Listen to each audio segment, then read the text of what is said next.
Another very busy province, and we saw some developments that were taking place in the last few days. And Ayanda Mhlongo is going to keep us up to date with what's happening as we have gone 1 hour and 11 minutes into the elections so far. Ayanda? Well, good morning to you, Peter.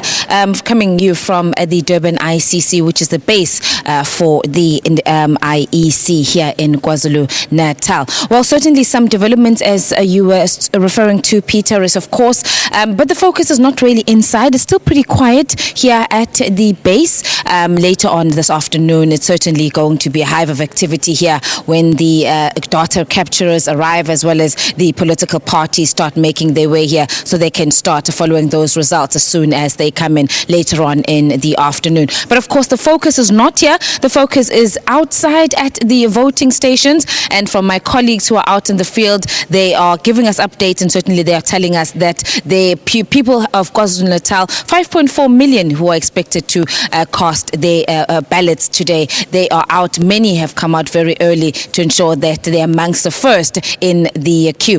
Obviously, of course, as millions of South Africans will be going to the poll, all eyes in KwaZulu-Natal will be on Nkandla as the first citizen, President Jacob Zuma. He will be voting at around 10 o'clock, and in just a minute we'll be crossing to my colleague Mzwandile Mbeje. But just a quick update on some of the developments that have been taking place. We've just learned from the IEC that in Ward 94 and also in a ward in Dundee, they've had to dismiss the electoral staff there, that is the presiding officers and their deputies. That information is still sketchy as to the reasons behind that. So we will be talking to the IEC in KwaZulu-Natal a little bit later just to find out what is happening there and what and how they got to that decision to then dismiss those officials. But one would understand that they will have other people to replace them so that it does not affect the voters there. All right, now, as I said, Nkandla is the focus this morning. Let's now cross to my colleague Mzwandile Mbeje, who is standing by at Ntolwane Primary School. Mzwandile, very good morning to you. A very good morning to you, Ayanda. Indeed, it's a beautiful day here at Ntolwane Primary School. This is one of the voting stations here in Nkandla. That's where, as you have alluded earlier, the first citizen of South Africa will be casting his ballot at around 10 o'clock. It seems that everything is going smoothly, going according to plan. People are coming in, and I think at the last count, more than 80 people had cast their votes, and most of those, the elderly, so showing a sense of responsibility, knowing exactly what is it that they need to do for this nation. But to give us an update, I have the presiding officer here, Zwelumusa Mbambo, who will just tell us what else has been happening, or everything has been in order. Zwelumusa, you are here, you know very well that the eyes of the nation will be fixated here because the first citizen will be voting. Is everything according to plan? Yes, we have done everything for now up to date.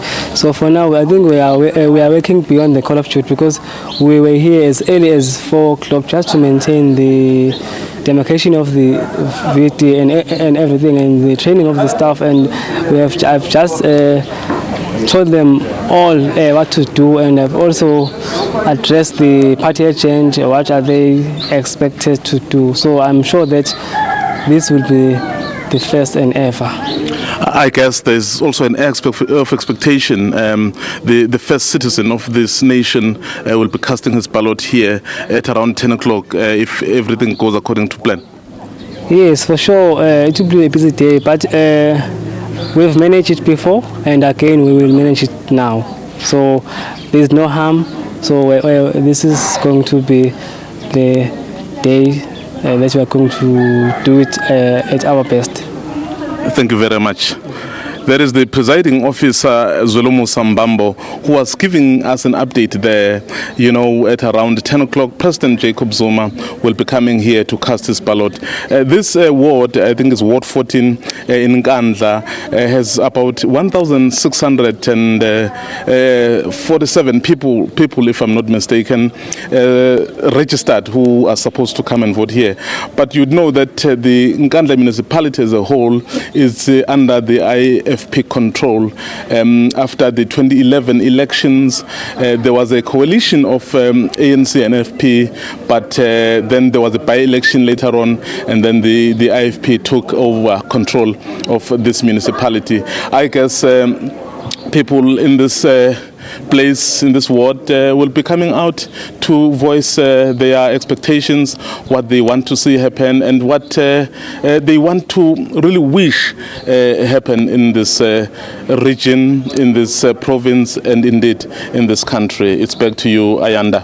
Mzwandile, thank you very much. Our reporter Mzwandile Mbeje in Nkandla, and of course we'll be bringing you live the coverage when President Jacob Zuma goes to Ntolwane Primary School, where he'll be casting his vote. But it's good to see the elderly amongst the first in the queue there, showing all us youngsters that we also need to leave our homes and head out to the voting stations. But of course, we will continue to be bringing you more on what will be taking place, not only in Nkandla. We also have many other senior leaders. We also have the IFP president, Inkosi Mangosuthu Buthelezi. He'll be voting in Mahlabathini, and we'll be bringing you when he casts his vote. We also have Dr. Nkosazana Dlamini Zuma, our chairperson of the African Union. She'll be also casting her vote in Balito. And there are other leaders. So throughout the day, of course, we'll be bringing you updates. Our reporters are out ensuring that we give you comprehensive coverage of these elections. From now, it's back to Pretoria. Ayanda, thank you very much indeed. That's Ayanda Mhlongo, who's our voice at the results center in KwaZulu-Natal there in Durban. And earlier on you heard from Mzwandile Mbeje, who's in Nkandla, where the president will be voting at about 10 o'clock. But one of the stories that's